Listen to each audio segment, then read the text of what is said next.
What did you place in front of me? Are we talking about a beer? We should be talking about a beer. So we have Rainmaker, That's Hazy the name. Pale Ale, not an IPA. What?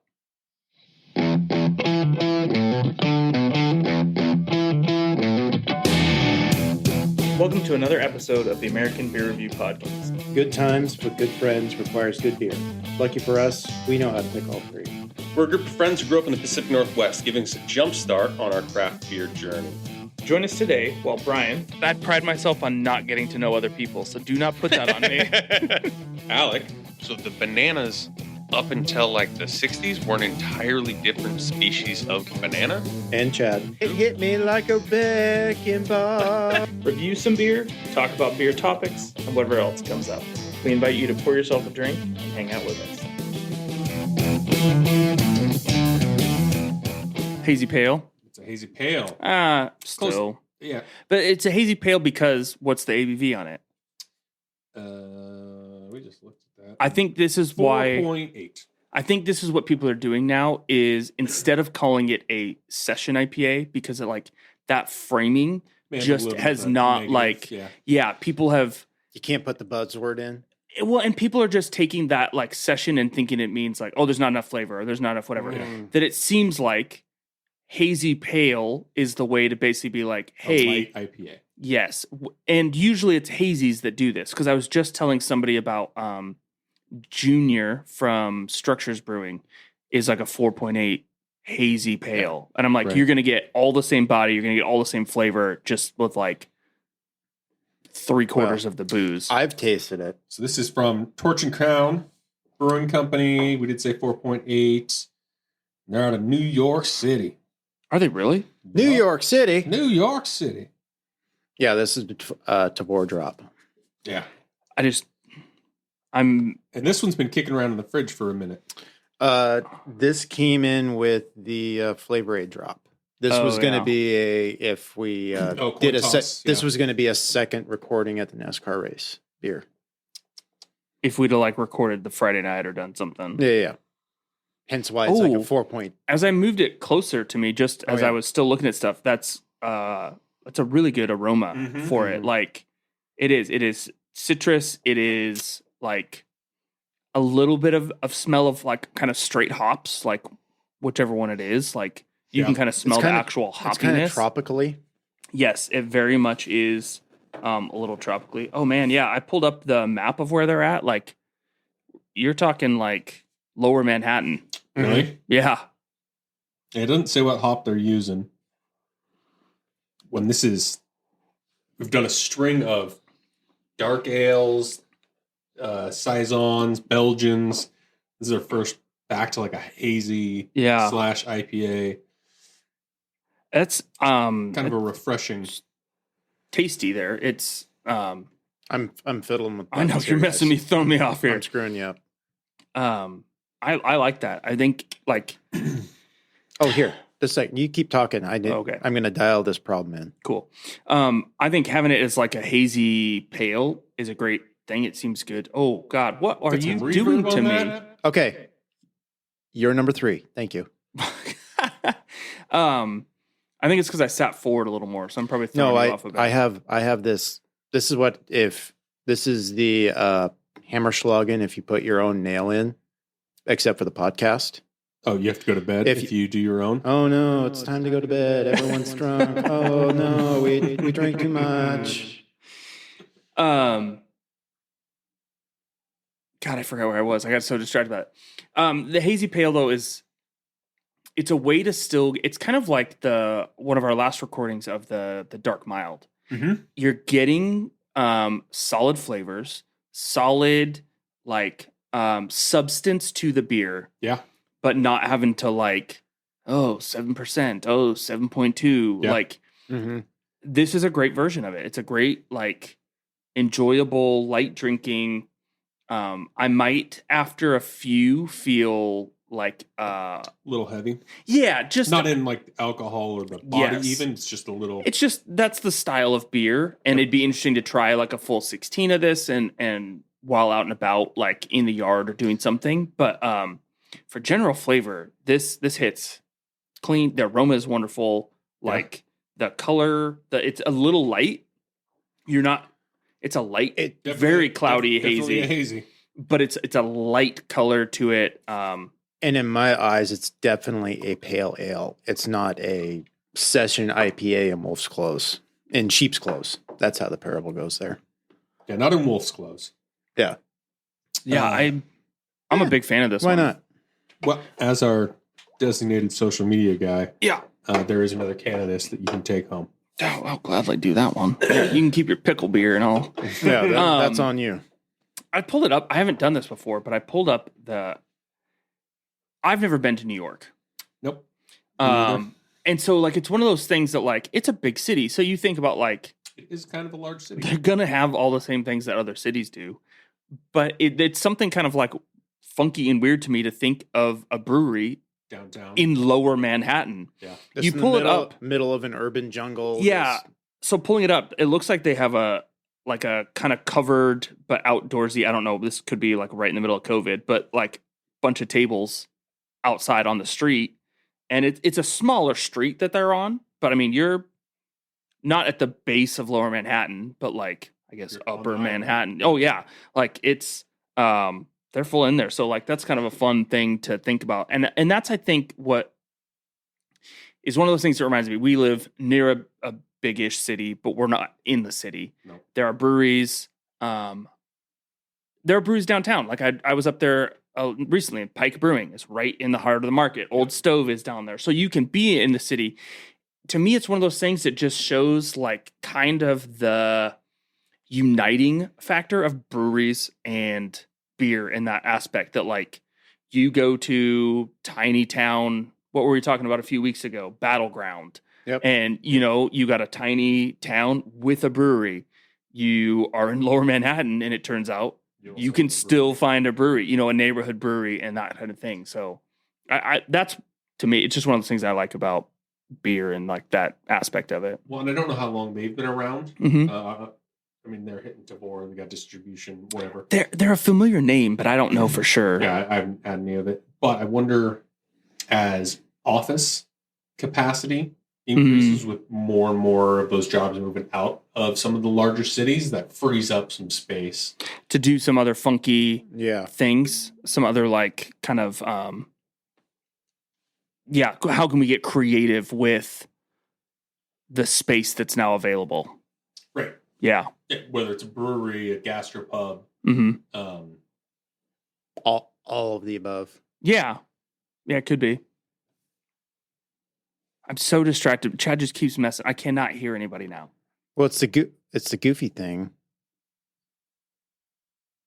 I haven't changed the output to the headphones. Is the weird thing. Been going you did. Literally every time you've been messing something, the reason I pointed down, you made it so loud I almost took these off. Oh. And now I literally cannot hear anyone through my own headphones.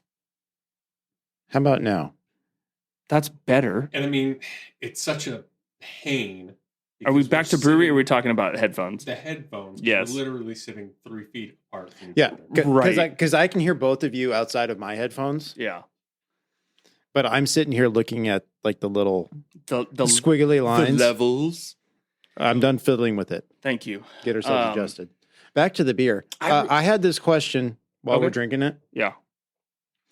If you were not told this was from a brewery in New York, and I just told you this was a Rainmaker Hazy Pale Ale out of 4.3, and looking at this can, could I sell you this was a Seattle beer? Seattle beer? 100%. Okay. Yep. 100%. I thought it was, actually. Okay. So it was in the cooler 2 weekends ago.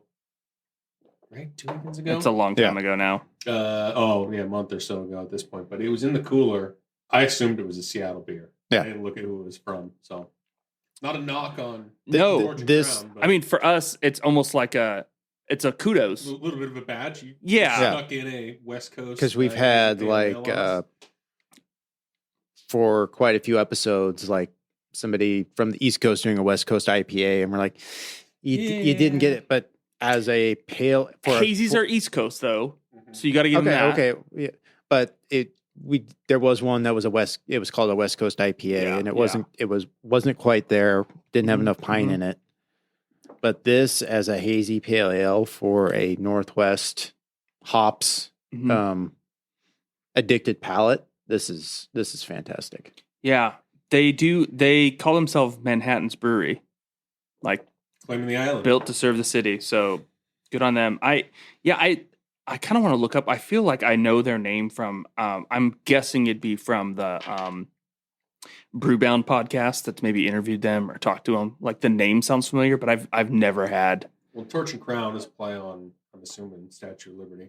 I mean, that's a pretty solid guess. Yeah. Well, probably like the little a little logo torch of the Statue of Liberty. Yeah, I'm gonna assume so. Yeah, so they have a beer garden right in the heart of the city, and then Soho is where they're calling it 7 days a week. Cool, looks like a super cool space. Oh, man, that's kind of dope. The like bar is there, and you're like sitting around the fermenters. Yeah, like nice. That's cool. Like and maximizing space. In yeah, the neighborhood. Yeah, that's a super cool looking space there. So it's fun. I don't know. It's something weird that like I said, I've never been to New York. You hear about breweries back east. It just isn't in the top of mind of me of like Manhattan having a brewery. So like good on them. Like I'm enjoying this. So and we're so used to in our area, there's enough like little warehouse districts and whatnot. Yeah, breweries can get like a quasi warehouse space and build it out there. And we've been used to that. Like Northwest Brewing was one of the very first independent guys that we years ago would go to. And you're just sitting in a warehouse. You got the fermenters there, but you're in the boonies essentially. Yeah. Like you're in the middle of it's nice for having a beer garden because it's all businesses. They're closed. Yeah, you're not worried about. But we don't think about. A lot of places in New York, when 5 o'clock hits, everyone gets the hell out of town. Yeah. This is an article from a month ago. Manhattan's only brewery. Opening up a pop-up, summer pop-up in Union Square. So, like, they are... Manhattan is 0.1 Tulsa. Oh. It's got to be the cost of, like... The space. No. A Manhattan is one brewery. So Tulsa is 10 Manhattans. I thought there were more than 10. Well, we haven't adjusted the Tulsa yet. The Tulsa is still at 10.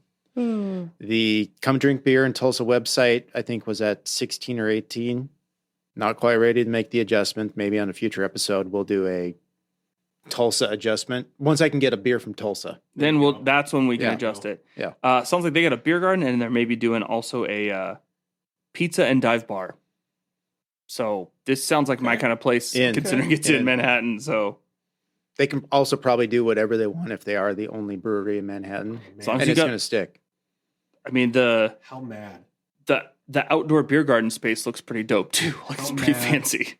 Would our wives be if we took a trip to New York City and then just spent the entire time or an entire day at a brewery?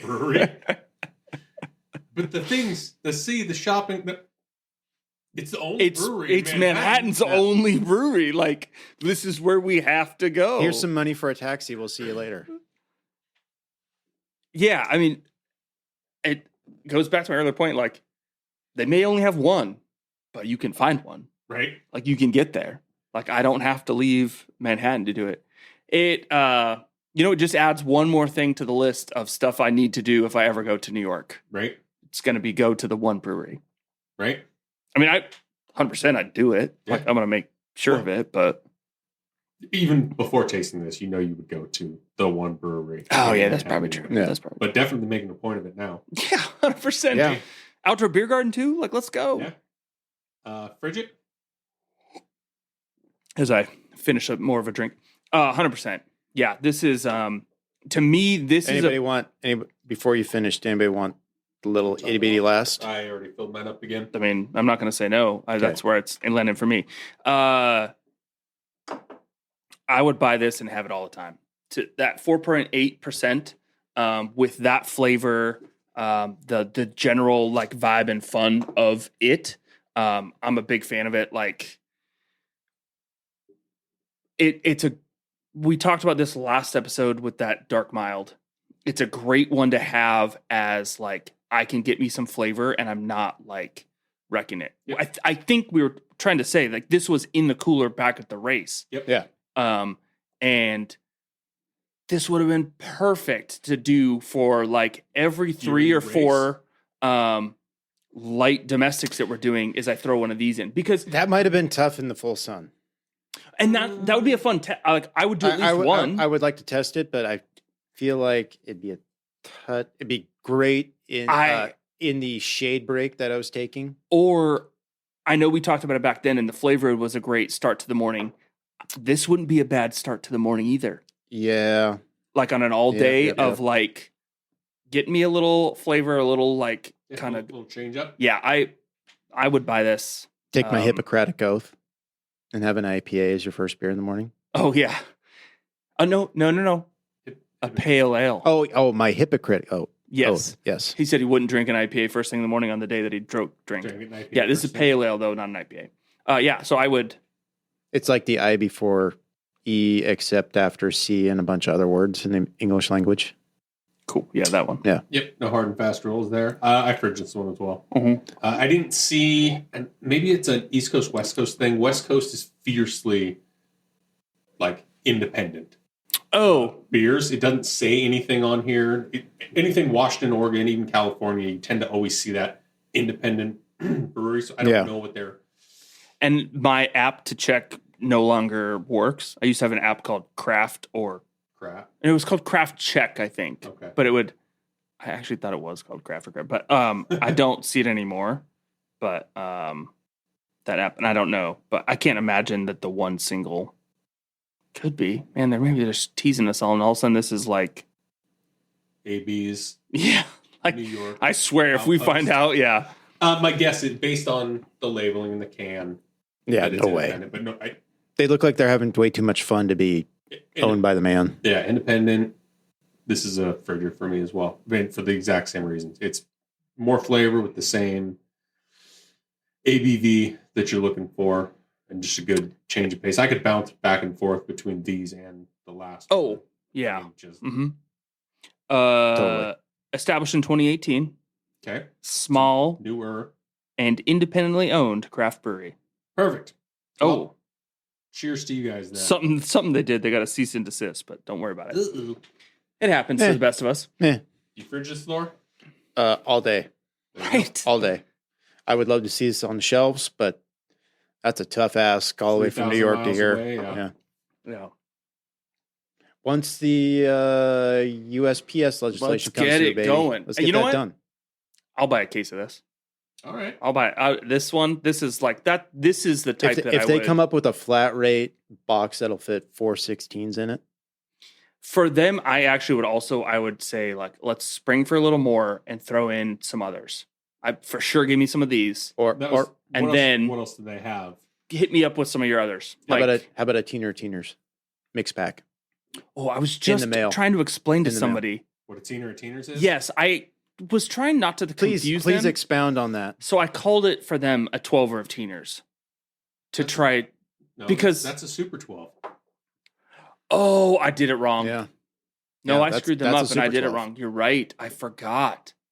Super 12 is a 12 pack of 16 ounce. You're right. Teeners is the 18 pack of 6. You're right. I did it wrong. Introduced last summer that we didn't see too many of them. The 30 bomb of 16s. Whoo! Yep. For what? A good time. Yeah. Bud Light. The ones that I saw. 30 pack of 16s? Yep. Yikes. You know what that is? That's dangerous. Yeah. Or an investment. All right. Well, let's not taint this talking about wonderful independent craft beer too much. Water, yeah. So our glasses are empty. Hopefully yours are too. Catch you next time.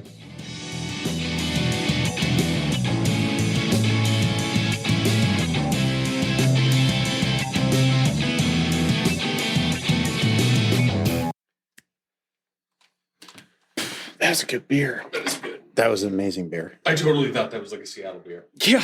I legit bought that off of the name. I mean, it's almost even like when you said said New York early, I was like, oh shit, this is gonna be great.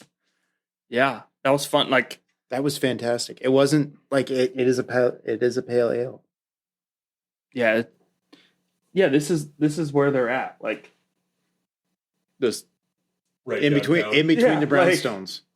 Yeah, just in the middle of it. Yeah, imagine it like imagine that's your brownstone. House. Yeah, right across. Just Like walk right across yes, the street please. and grab a beer. Yeah, there's a bunch of brownstones right there. So with some offices on the other side. Yeah, that was good. That was a good one.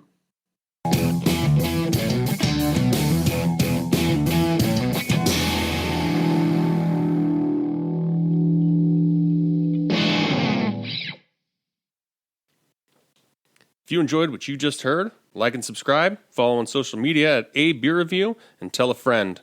Send us any suggestions for beers to review, and we'll do our best to track them down and give them a taste.